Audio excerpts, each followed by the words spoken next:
Hello, welcome back after the anniversary celebrations. It was a pleasure to see all of the nominated projects. Actually, a great pleasure to see all of the submitted projects. I had a chance to review the entire file.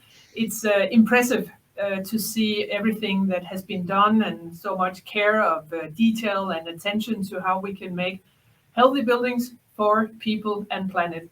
So congratulations again to the nominated and also, of course, in particular to the winners. That was a great session. Talking about healthy buildings for people and planet, we will move on to looking towards our future and to put us in the right level and atmosphere of this. We are very happy to be able to welcome Dr. Ray Pentecost, who is the UIA Director of the Public Health Program at UIA, that I should explain is the International Union of Architects. So, in fact, as I am myself an architect, it is the umbrella organization of all architects globally. And UIA is a very interesting and very widespread and global organization that has a number of different work programs upholding to the different disciplines and professions that architects do have. And Mr. Pentecost, welcome. It's a great pleasure to welcome you here, and it's a great honor that you would make our award celebrations today even more festive now that we have, so to say, spent two sessions looking towards the past, first discussing how everything started 10 years ago, then looking at the best projects out there, and then hearing from some of our national alliances what comes next. And from you, we are really looking forward to hear your perspectives on how we can contribute to advancing those huge challenges that we all need to meet in this decade for how to make buildings healthy for people and planet. Mr. Pentecost, welcome to the Active House Anniversary Award celebration, and I would like to pass on the word to you. Thank you so much, Lona. It's a pleasure to be here. Can you hear me? Is everything connected? Excellent. Well, it's really an honor for me to represent the UIA Public Health Group to you today and to share with you our plans and thoughts for the coming year. We're pretty excited about it, and we're hoping that we can find some exciting things to do together with you. I should start my slide deck, I suppose. So everybody, let's hope this goes well.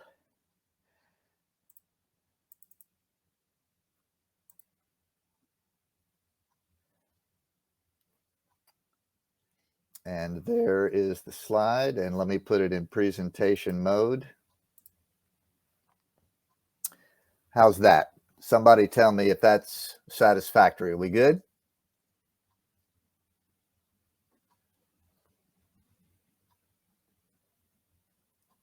Yes, we are. Okay, excellent. Well, then let me get started. This is just to introduce the topic, and I don't think that comes as any surprise to anybody. So let me jump in. This is what I'm going to cover today. I want to give you just a quick overview of the UIA Public Health Group.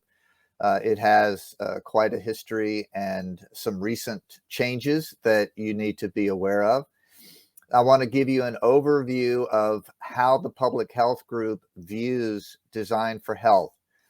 And we'll be drawing a distinction in that segment between designing for health and designing for health care. The third segment that I'll share with you is our plan for the year 2022. And I'll give you some background and a quick look ahead. And then we can talk about opportunities and possibilities and shared interests. I would really welcome that. And I suppose at the end, we'll have some questions and discussion, and that is maybe even the best part. So I look forward to that. Let's start with an overview for the organization. For those who may not know about the UIA, it was founded in 1948, based in Paris, not too far from where y'all are. It's the only international non-governmental organization representing the world's architects. If you want to have a forum in the design community that involves the architects and related disciplines, UIA is maybe the only platform that offers you that kind of breadth across the planet. It's a wonderful organization, an existing platform. So even if you have a question to ask across the nations, UIA is a wonderful platform that's been built now for many years and serves a tremendous purpose as a forum for that voice. I encourage you to get more involved if you're not already. Current membership is 104 countries around the world. Countries belong to the UIA, and they appoint individuals to serve in various capacities. So the membership is the country, but the participants in the programming are individuals from those countries. They have 4 commissions on one thing or another, competition, sustainability, and so forth. And work programs, they have 10 of those, and the public health group is one of the 10. And you can look at all of that on their website. If you go to the UIA website, you'll see all of these things outlined and maybe even find something you'd like to be involved with. That would be great. Now, this is the public health group. I want you to see what we are about. And this is significant because historically, the public health group has been about health care. Some of you may have even known about the public health group when that was its focus. But in more recent years, the public health group has taken a broader look. We've opened the aperture to allow us to see a lot of other implications for design and how it impacts health. And what you will see in the next section is a detailed look at the public health group's view of its mission now. This is current. We are focused on the ways that design can impact health, looking for ways to promote occupant and user health at all times. That's a fairly recent emphasis, and you'll see why in the next section. So let's move on now to the overview of design for health. And this is really the philosophy piece of the public health group. It's important for you to know that in order for you to see ways to get involved, and I hope that will happen. And across the top, you'll see me put together a series of arrows. So the graphic across the top will grow with successive slides. Okay, so you could just watch that take place from left to right. And to frame this section, a good starting point is to ask the question. I wish we could do it interactively and live. I know there's some awkwardness with broadcast, but I enjoy asking audiences, can you name any building that doesn't impact the health of its users, of its occupants? And people wrestle with that for a short time, but the answer is no, you can't. Every building, every structure, by extension, everything that we in the design community create impacts the health of the people who experience it, who use it. And of course, that varies widely with exposure. How long do you use it? Under what circumstances? In what climate? With what degree of personal health and activity levels, and on and on and on and on. It's an extraordinarily broad and complex subject. But the simple reality is you can't identify any structure that doesn't impact people's health. Now, that becomes central to everything that follows. That's why it's the first upfront slide in the section. Designing for health. If you think about this, the previous slide, you can't name a building that doesn't impact health. Then we can also say in the positive that designing for health is about every professional working on every project in every practice. Why this matters? In years past, and still in some circles when you discuss the subject of design for health, people immediately go to healthcare. I understand that. I get the history of that. I follow that reasoning. But it's way too limiting.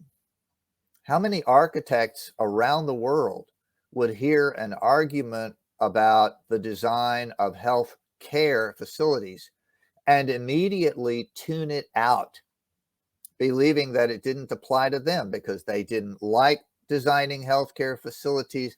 They didn't know how to design healthcare facilities. They tried it once and it went poorly. Whatever. Maybe they design schools, they design office towers, maybe they design residences. But if they get the feeling that what you're talking about is a building type they don't do, you lose the audience. So the public health group shifted gears to say our focus will be about designing in a way that impacts people's health favorably, whatever the building. And for that matter, whatever the urban project landscape at any scale. So we broadened our mission to include, and the alliteration is on purpose, every professional on every project in every practice. And we've added lately every student as well, because the students need to be brought up to understand that as a priority. And I hear sometimes the argument that health is the same as being sustainable and health is the same as energy efficient. And I'm not convinced that it is. It is a specialty. Yes, it does require a knowledge base. Yes, but the consequences, while intertwined at points, are different. So we'll start the graphic every project. And that's our mindset. What we do in the public health group impacts every project by every professional in every practice anywhere in the world. We see our mission now as universal. Some of you may have heard of Richard Jackson. Dick Jackson is a physician. And as far as we know, he is the only physician who was ever named a board member of the American Institute of Architects. He's very, very respected, highly regarded by architects in the United States and probably around the world who know him. And he did a 4-part television series on designing healthy communities, but he loves to talk to audiences. I have been on the platform with him on occasion, and he loves to challenge the audience with this question: do architects and other design professionals really get it? Do they understand? Do they realize that they're health professionals? And he's referring to what we've just been saying, that every project impacts the health of the people in it. No excuses, no escapes, no exceptions. Every project. Well, if you do that, then you get to take Dick Jackson's position, which is to answer his own question by saying, well, they should, because they are. Now, if you took a survey in a gathering of architects and said, how many of you see yourselves as health professionals? We might not get 100% response. We might get a very, very low response. Some design professionals might recoil at the notion that they were anything but experts in design. But this is an inescapable truth, and architects accepting it or understanding it or realizing it doesn't change the truth.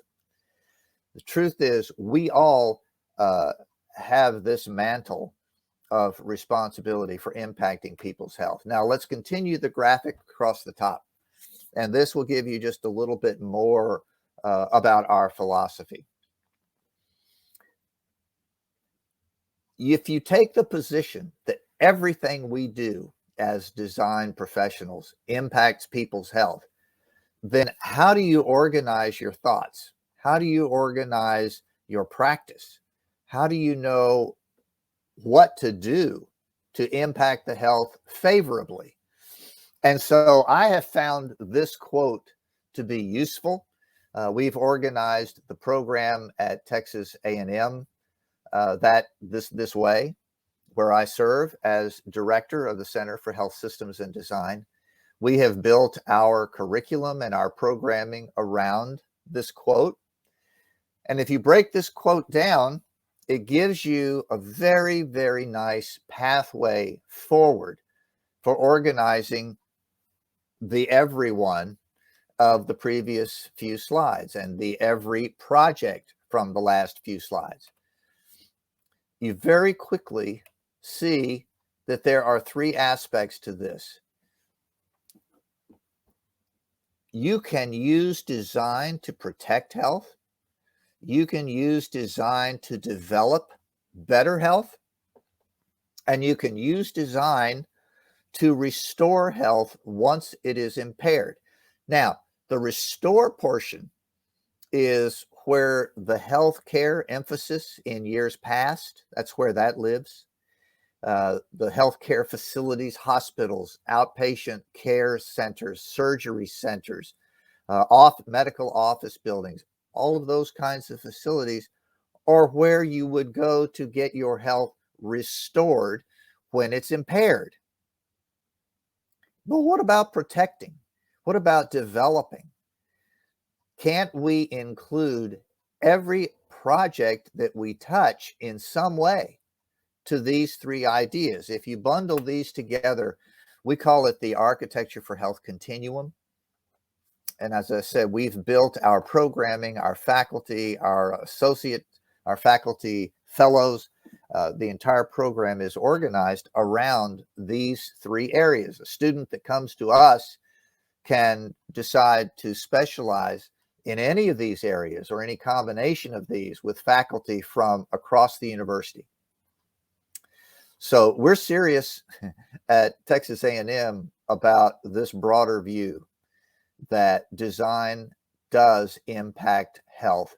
Every design touches occupant health. And these are the things that we organize our thoughts around. Now, let me ask the question just to see. I wish we could do this interactively. Maybe we could do it with chat. Does anybody recognize who said this? If you need a hint, this is a male individual who is famous in the medical community. Now, I'll let you think about that for a moment. But the irony of this statement will become immediately clear. I'm not seeing anybody guessing, or I'm not looking in the right place. So let me go ahead and tell you who said this. Hippocrates. Hippocrates, who's so well known, so famous in the world of medicine. But look at that quote. He was a public health guy. Protecting human health, developing better health. Yes, and if we must, if things get impaired, yes, indeed, we'll restore it if we must. But let's focus on protecting and developing. Wonderful public health treatise right there. And the way we've operationalized this, you can see those three across the top: design that protects and develops and restores health. There's two ways to look at this, and this is the way our program is organized at A&M, and it's the same emphasis that we're carrying forward in the public health group internationally. You can take those three areas of emphasis and think of them in terms of specific buildings. Now, let me illustrate that. Design that protects health. You might immediately think of designing a shelter to protect from a tornado, or designing a residential structure in a coastal area that could survive a typhoon or a hurricane and be resilient and help a community come back quickly. You can look at structures that develop better health. You would go to a gym to develop better physical health. You would go to a school to develop better intellectual health. And the research, the neuroscience research on school design, unbelievable. It's a fabulous frontier. And design that restores health. We're back into the building types of hospitals, outpatient surgery, medical office, those sorts of things. So that top row is fairly intuitive, And you might, as a design professional, say, well, I'm in this box or that box. But the next level down allows everybody to participate. Designing for health as a philosophy, protecting health. We would get rid of the volatile organics no matter the building type. We would want fresh air, filtered, safe air, no matter the building type. We would want seismic protection against earthquakes, no matter the building type. So there is a way to take the protect, develop, restore cluster and apply it philosophically to any design that develops health. We know that the careful design of cafeterias can lead school children to make healthy choices on food instead of the bad choices they would normally make, and that's developing their better physical and mental health. Designing schools, I mentioned the neuroscience research. We know also in office buildings that if we increase the fresh air, air exchange rates, we can improve mental function. And we know that truth, designing healthy office buildings, is creating a differential in the marketplace. People are saying, we want to put our business in a business tower that was designed to improve our health and our performance. And then lastly, design that restores health. Well, you would want restorative features no matter what you were designing. Whether it's a staff lounge at a high pressure hospital, an employee lounge in a major business where people can go to unwind, a garden, a healing garden where people can go and be restored by the fragrance, by the view, by the birds, by the sounds. So we see design that protects, develops, and restores health filling out one edge of this matrix that can either be about building types or about an approach to design. But here's where this leaves us, and this is important. We're back to the first block. It's every project. This is a departure for the public health group that used to focus on that third column, design that restores health. We are now embracing the full spectrum, but let's keep building it. How do we do this smart? How do we make sure every project benefits from a protective or developmental or restorative aspect of design? How do we make sure that's done right? It's by using evidence. It's by using research. And evidence-based design is, in fact, built into where the public health group is going next year. So research is key, yes, but it's not just research.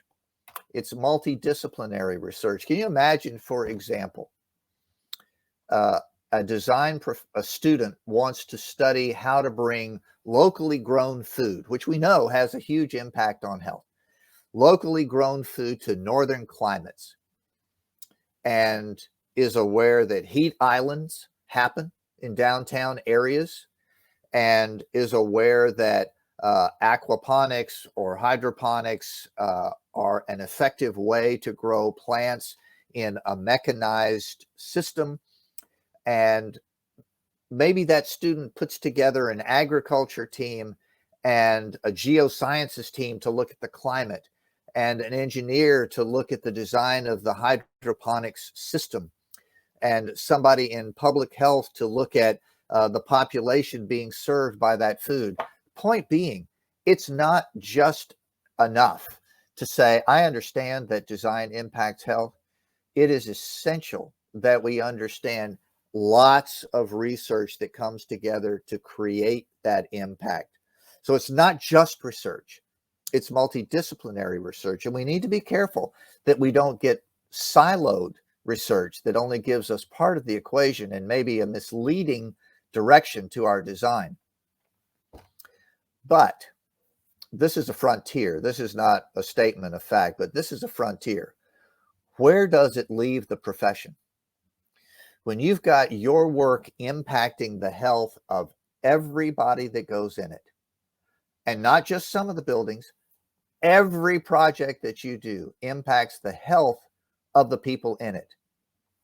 And there's research out there explaining how to make that design the best it can be with the most positive health impact. Once you create that awareness and that relationship between research and design, then where is the ethical, professional responsibility for the design professional? How does a design professional create a place that knowingly will impact someone's health and not know how to do the research, where to find the research, how to deploy the research in design? Where does that go? How does the profession assume this responsibility?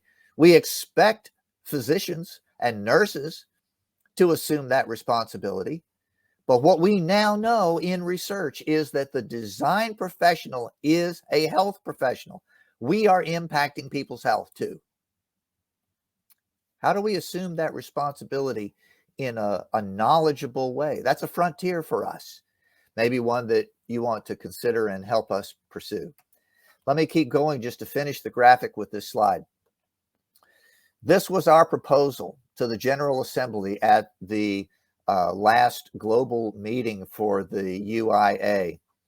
And we proposed this, and you can read it yourself, but the central nugget is in yellow. It's highlighted.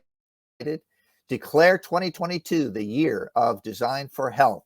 This was the proposal. It went to the General Assembly, which represents all of the member nations, and without a single dissenting vote, it was approved. Think for a moment, when was the last time you got that many nations to agree on anything? I mean, watch the evening news. It's hard to get nations to agree. But think about that. Without a single dissenting vote, everybody agreed, let's take a year and make designing for health the centerpiece for our thinking, for our programming, for what we do. So this is exciting. And this is what launches the next section. I'm going to tell you what the year of design for health is beginning to look like, and then we'll open it up for discussion. So let me tell you what the major goals are. And this was in the declaration. This was in what we put forward for the General Assembly to vote on. There are 4 points. The first was to encourage the use of evidence-based design. And this was noteworthy, not just by the design community, but also to advocate its use with clients. So this is significant. It's saying to the design community, it's not enough for us to understand it. We've got to take evidence-based design and make it something that our client community understands. They're going to find out about it. They're going to find out what the research shows. And if we have not involved them in that conversation, then maybe there's a chance one day a client confronts us and says, did you know this? Did you know about this? I just heard about this. I don't remember you telling me. We've got to bring the client along with us, understanding evidence-based design. Second, we were told we offered in this mandate, if it was approved, to launch an open access digital information hub. I'm going to hit these other 3, and then I'm going to come back for a discussion point. The online access, open access digital hub. Now, immediately you think, okay, that's a website, a portal. And we already have that, and we've already got lots of information, especially on COVID. There's lots of information on COVID if you're still interested in knowing more. Lots of information. So open access, we can do that. That's fine. What's number 2? Well, the second thing we proposed was to establish an international research agenda to advance this idea of designing for health. Well, again, this is sort of intuitive.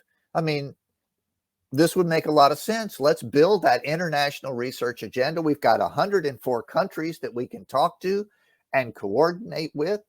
And the public health group, by the way, has a group within it that goes by the name GUPA. and that stands for Global Universities in Public Health Architecture. It used to be Public Health Care Architecture. Universities all over the world. And there's a strong group. If some of you listening have academic connections or interests, let us know. We can plug you into GUPA. You'll be among colleagues and like-minded folks around the world. It's a wonderful forum. But they were the healthcare group until July, when this was passed and we changed our name, or the name of that, to the Public Health Architecture Group. So an international research agenda sounds great. We've even got academics that do that sort of thing. What's the last one was creation resources to help architects conduct research. Now, I don't know what your architecture curriculum was like, but mine was packed. It was dense with required courses. I didn't have a lot of choices for electives. And so here we pass this support creating resources to help architects conduct research on design for health. This is a gap in our curriculum in the schools. There's not enough training in how to do research, how to use research to create a design hypothesis, how to critically evaluate other people's research to see if it's well done or not. So here we are. Let's use evidence to do three things: online portal, international research agenda, and tools to help do research on what we've done. And I've added the word challenging at the top because as we have begun now to act on these, to put our plans together, the real challenge of this has begun to sink in. Open access digital lab. For what? Think for just a moment how many people in some, and I hesitate to say countries because every country has got beautiful, modern, first world places to live, and every country has got places that are difficult to live in, challenged economically and socially and environmentally. Every nation has that blend. So let's just talk about you're an architect trying to work in one of those climates. Well, is your interest in the research on exactly where to locate the alcohol dispenser by a sink, or in whether this frequency of lighting in a high density filter made the air cleaner, or was it this frequency that made the air cleaner? Or are you interested in, I'm in a climate that has rain, but the rainwater collects and it's the same water we bathe in, that we drink in, that we cook with. I need design for health that shows me how to capture water, how to put it in cisterns, how to redirect water into holding basins. My interest in designing for health is how do I collect enough water to grow food locally so that I can have healthy nutrition for my family. So where does this online portal start? We've started wrestling with who wants to know what. And the same is true with the international research agenda. Do you want us to study buildings? Do you want us to study behaviors? Do you want us to study things that protect or develop or restore health? Do you want us to look at building types and what we know about impacting health in those building types? Start building this international research agenda. There's no shortage of research talent, but narrowing an agenda, huge challenge. Same is true with tools. Do you develop the tools for people who know how to do research, people who have watched research, people who are really willing but untrained, people who are brilliant, they have PhDs, and what is this tool? I learned this in school. Where do you start with the tools? And so suddenly something with all of the excitement and energy of we're going to use research, evidence-based design to hit a portal and a research agenda and research tools. This is going to be great. Now we're wrestling across the world with representatives to this planning group that's leading the path for 2022, trying to determine what the scope of our work is. And it's quite the challenge. I'm almost done. I'm going to wrap it up with this. Every good program like this needs a logo. And appropriately enough, we launched an international logo competition. It is underway. You can still join. The remaining date, 15 November, is when you have to turn in your graphic. If you could finish it this afternoon, you could send it in. You could send it in closer to the deadline. It's totally up to you. But the winner is going to be announced December 15th. If you want more information, I've got the website, and I'm going to leave this up here for just a moment. We're excited about the logo. I don't know to what extent we will be able to penetrate the market, the people's consciousness, but you can look at television, you can look at other media, and know that logos play a huge role in people's awareness, even in your own organization, the beautiful green diagram. So the icon that y'all have. So I don't know where this goes. I certainly don't know what the logo looks like yet, but keep your eyes open. We're going to try to get all 104 countries to actively use it and to promote it among companies in their countries that have an interest in people's health. See if we can't find some support for this around the world. And that takes us to questions. And that's my email address.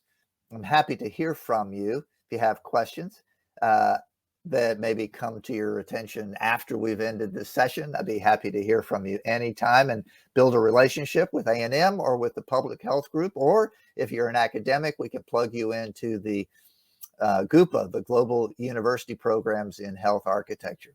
And that concludes my formal remarks, but I'm looking forward to the discussion part. Thank you very much, Ray.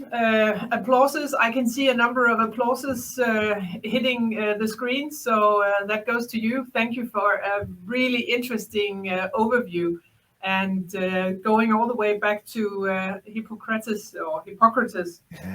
Right. It's a very good point. Maybe we don't need to invent something new. We actually only need to go back to the original thinking. And it's really good to see that you are pushing and developing for this in the UIA, which is an organization in a way very similar to Active House, even if you are at a much bigger scale than we are.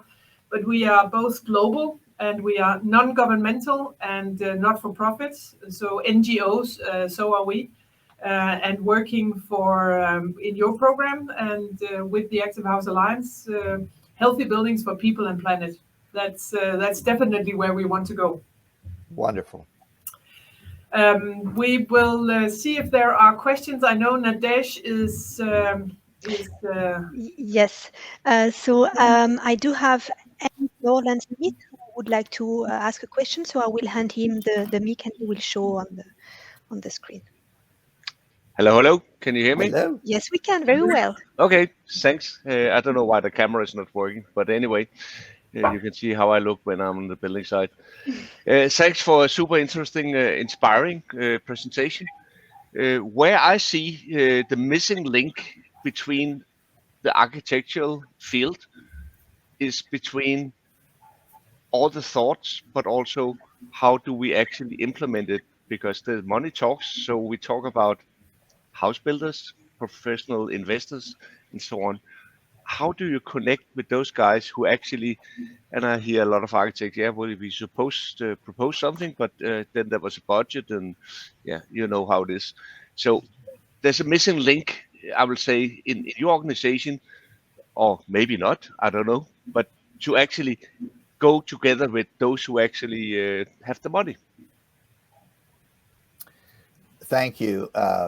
Would it be Henrik? Yeah. Am I saying? Yeah, Henrik, or whatever to call it. Henri. Henri. Thank you for the question. And you're right. The money moves industry, and it moves change. I think a couple of things will come to bear. Already, people are asking that question. And there's an organization called Center for Active Living, and it is the custodian for a rating system for buildings called Fitwel. There's another system in the U.S. called Well Building. But let me talk about Fitwel for just a moment. Fitwel has built a network into the large money managers, asset managers. Their connection is into trillions of square feet, and the metric that they use is AUM, assets under management, and they track the behaviors of people in office buildings or in other buildings where there may be a cost to do the right thing. And I want to encourage you to go to that website. The organization, the system that they're tracking is Fitwel, one word, Fitwell. And Fitwel has learned that people are willing to pay 4 to 7% rent premium to get a building that was designed for health. The estimates of the demand increasing, the number of respondents who said the demand for health designed buildings is going up and expected to continue to go up, is in the 80s, 90s%. I mean, the market is screaming for this product. Now, there's another force that will happen. You don't just have to look at the marketing differential in office space. If there's two buildings side by side and one is designed for health, what those surveys are saying is people will choose the design for health building. They want that. There's been some beautiful work out of Harvard. I would refer you to that enthusiastically, but it took a setting that was like a typical office building, and they administered mental acuity, psychological performance kinds of tests, standardized tests in the industry, and they measured the performance of a group. And then they started not diminishing or degrading the environment, because that's really not safe. They started improving the environment. They designed the environment to the standard code. And then they said, what if we did this building better than code? And they started increasing the fresh air exchange rates, and the mental acuity and the mental performance went up many times higher than the extra energy cost. So to the occupational, institutional office client, a little bit more on energy and a lot more in performance for their clients translates to marketability, competitive advantage. The same is true in schools. We know how to improve school scores with design. We know students test better when every classroom is different. How many of us went to school where there was a trunk line hallway, and on one side somebody took a rubber stamp called classroom and went bathroom, and then classroom, bathroom, and we all went to school and everything was the same? And we know students learn better, and we know they test better when an effort is made to make those classrooms different. We know that they test better if they test in the room where they learned it. And the neuroscience behind educational design is fabulous. I encourage you to go to it. There again, if there is a choice, parents will choose a school that's designed to give their children an advantage. So whether it's business or school or residential, I think what we're seeing in the marketplace is demonstrable advantage, and the money will follow that. Great. But it's a great question. Yes, it is indeed. And I happen to know that Henrik is working on a day-to-day basis with that. I would like to, at this point, bring in the other members of the panel. maybe to supplement also to the questions. So I would like to invite Emilia, you are almost already here. Carsten Rode, these are board members. Van Drill, please, Alexander, join in. And I'm not entirely sure if Jette is also here with us. Let's have the panel discussion. Time is running, and the questions that there are for Ray can also be shared and elaborated by you in the panel. You have been able to meet Alexander earlier today. Emilia is from Romania and our board member. Carsten Rode, also board member from Danish Technical University in Denmark. And Van Drill is working public affairs at Somfy in France and also a board member. And Jette, are you here? Yes, you are. Yes. Yes, great. And Jette is architect and working globally at the SHL office. So, Nadesh, are there further questions right now? I actually can't see. I would like to say a few words, if it's possible, now for Dr. Ray. Yes, Emilia, you go first. That's okay. Okay, thank you, Lona. Because I'm so happy, and I congratulate Mr. Pentecost for his wonderful speech and very inspiring speech indeed. So really, I'm nervous about it because I was so paying attention to the approach. And I really like it, and we should look at it more often. I think that once today. What I like very much, among many things, it was the multidisciplinary approach that you emphasized, and I say that because it's not very clear, let's say, that nowadays, in order to design a very good building for health and for productivity, for whatever, we need a team of professionals.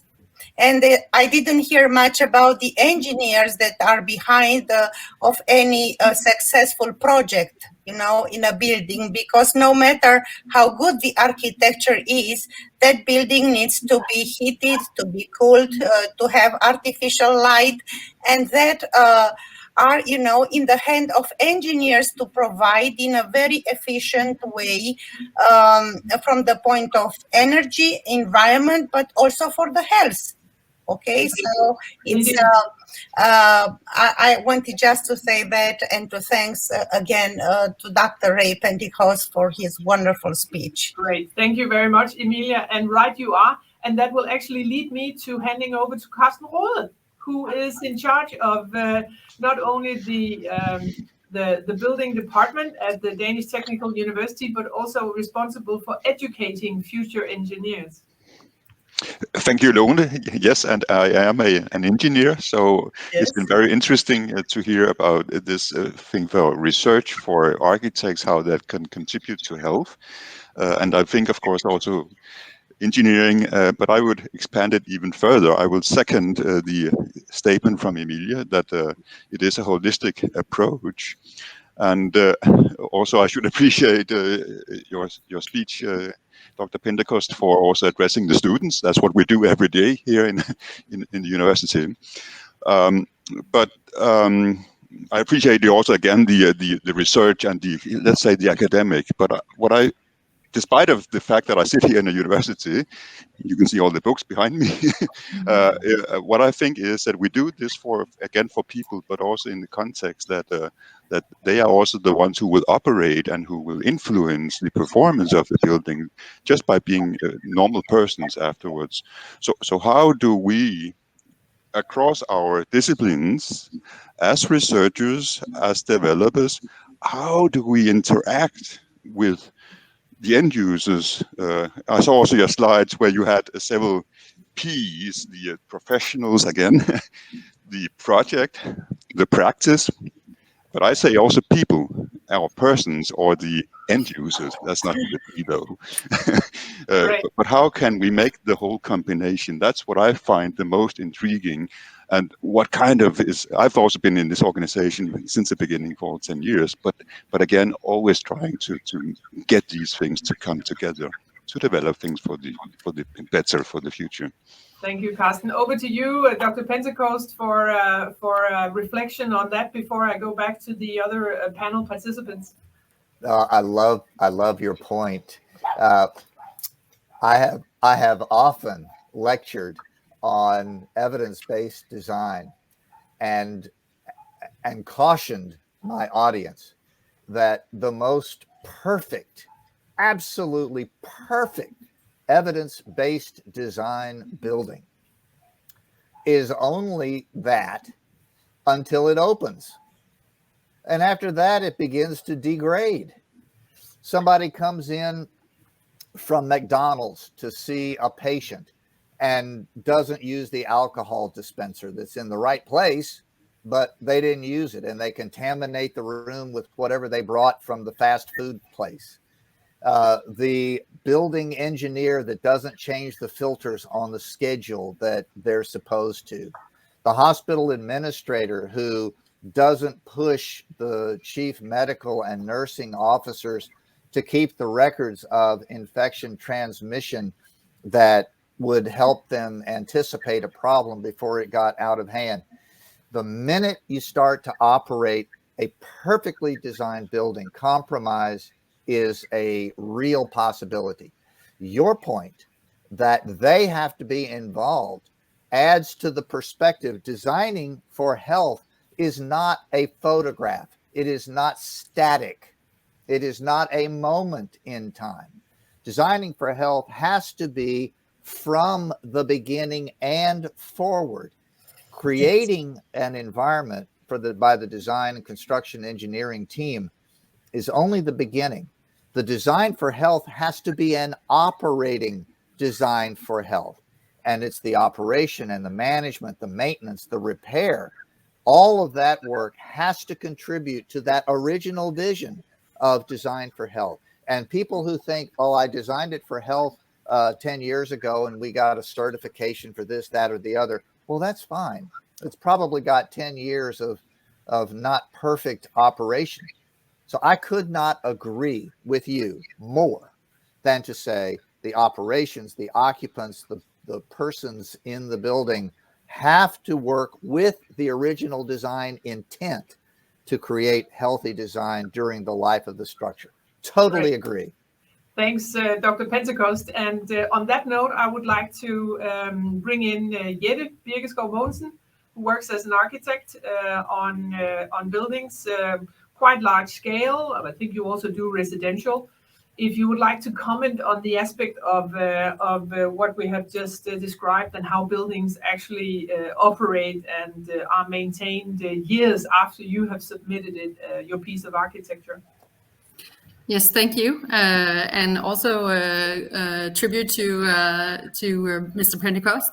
I think what we have to across, whether we are architects or engineers, I think we have to speak a language in the design that is understandable for the end user. I think we have been on a path where we have let technology sort of run its own course, and everything is very mysterious and hidden in some technical rooms. Or I think that working forward from here, we have to look much more from, through the eyes of the end users, and also to ensure that the intention from the beginning is carried through, and this goes very much into the very first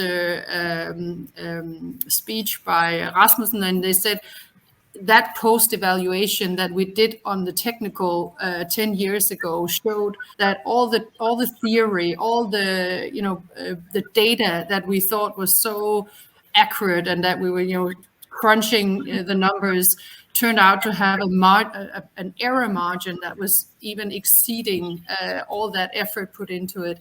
And I think put to the on a human perspective, we can design everything in the best intention, but if it's not understood or accepted, or inclusive in the way that it has its purpose right evident, then it's going to fail, and maybe in 2 years time or in 5 years time. But it's obviously we design for a time of age, but when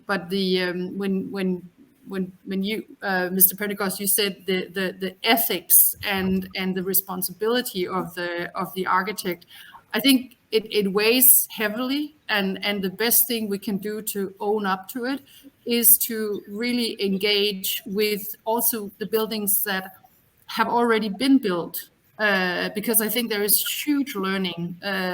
So we work very much with post-evaluation and going back to the buildings that we was a part of 10 years ago, and just to inform ourselves, and not to be afraid to hear the criticism, and to work with that. Excellent. Thank you for that. Yet also for pointing out the ethics. I also noted that you had a mention about that, Dr. Pentecost. It's so important to discuss the ethics of the agency of an architect.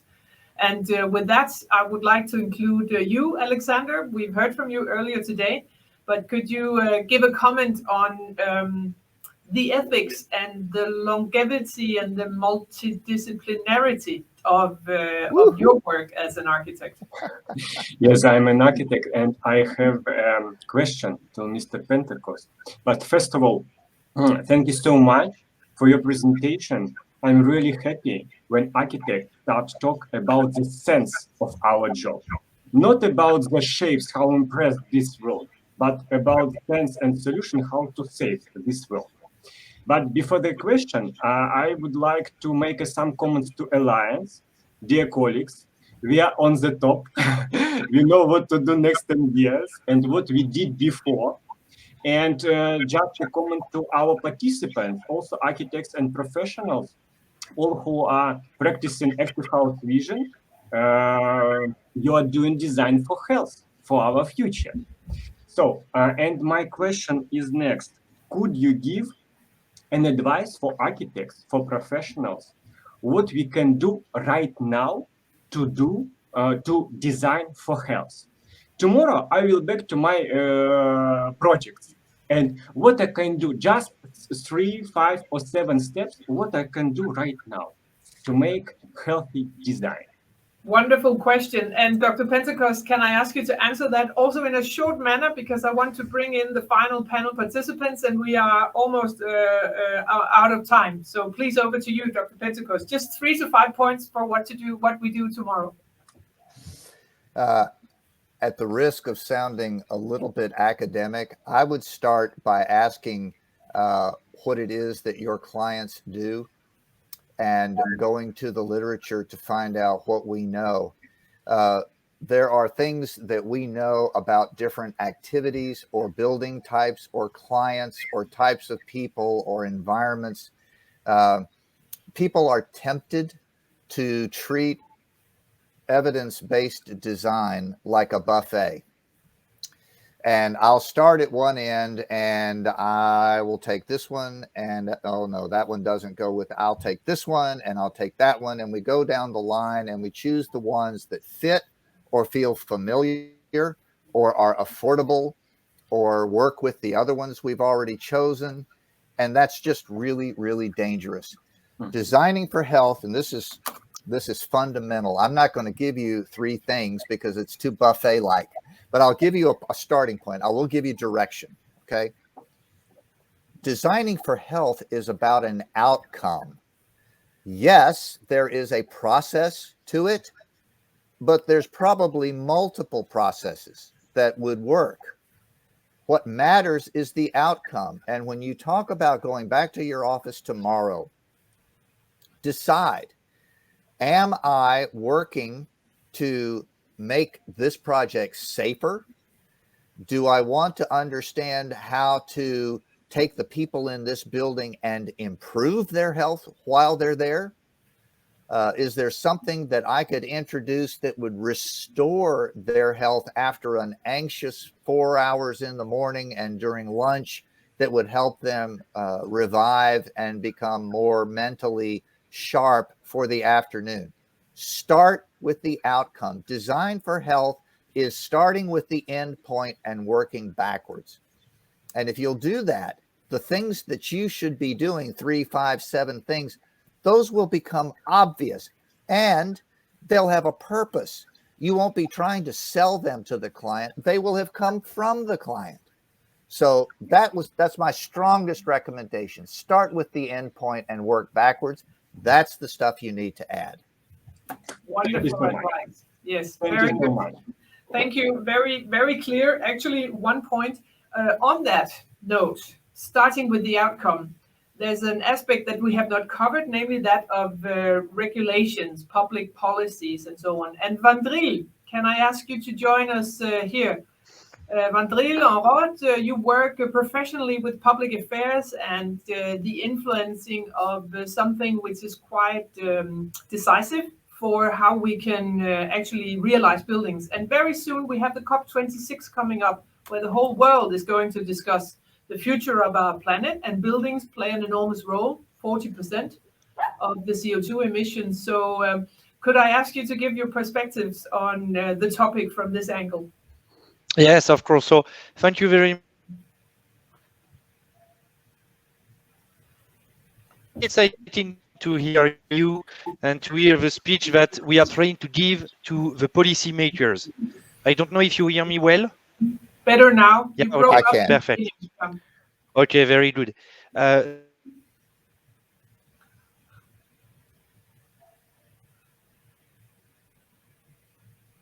Wondering, maybe you can turn off the camera to make sure that you've got enough bandwidth. Yes, I Okay. think so. Yeah. We Maybe know it will be better like that. No problem. it's a good picture of you, Vandril. Go ahead. Thanks. Thanks. It's an old one. I was younger. So, just regarding what we can expect in terms of regulation. Today, if you look at the climate change and at the challenges that it is for people making the laws, the policymakers, the building industry is one of the easiest sector to regulate and to change things in. But the point is that what they are looking for today is energy efficiency, and energy efficiency. They are just looking at other things which are health, comfort, well-being, etc., from an eye which is not that well interested.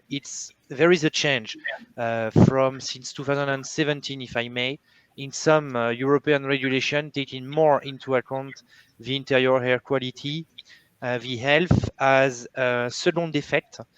Maybe some of you know this figure, which is very impressive. When someone is renovating any kind of home in Europe, the World Health Office has calculated that it brings 42 cents as savings in public health costs, which is huge for the state to be, in fact, at the heart of their policy. So what we are trying to push today in all these regulation, and including in the US, because in the USA there are some regulations about energy efficiency, mostly today in the commercial sector, but with a new law which is called the I don't remember the name, but it's the Act which has been introduced in April this year to bring the US at the climate neutrality by 2050. There is a lot of things to do in the building industry.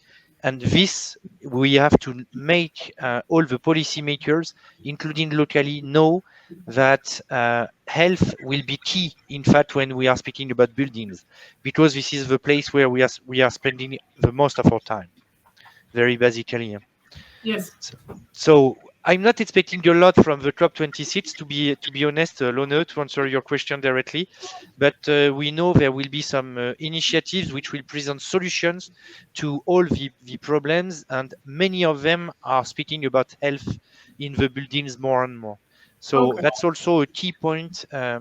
It's a new topic for policymakers, so we have to learn, we have to make them know that, we have to speak to them a lot, to explain that to them, in order for them to be convinced that when they will renovate, when they will design new buildings, when they will have regulation which states that this building has to be that way, health has always to be a very important part of it. Okay, I hear you. Thank you very much, Van Driel, for this very sobering optics. So it means our job is not done yet. We still have work to do. So we will aim at the next 10 years. What do you say? 10 more years. But on that note, I would like to then maybe suggest that Dr. Pentecost, you are launching the year of health, to design for health in 2022. And we have a common goal for 2023, when here in Copenhagen, we will be the World Capital of Architecture. So maybe it's an idea. We should consider putting in an application for the new European Bauhaus to be focused on health in buildings. Maybe we should form an alliance on this, because I think we share a lot of goals in common. I would like to thank you for your time. Thank you for joining. And I hope we will be able to have a sort of a cooperation. We haven't discussed this ahead, but I think it sounds like we are close to each other's green hearts. Yes. Yes, indeed. I would welcome that. Great. Thank you very much for joining us. Thank you to the distinguished panelists from the board. And thank you for this hour of talking about design for health in today's celebration. With that, I go back to Nadesh for the next session, namely looking at who will be pulling the front load, namely the new national alliances being launched today.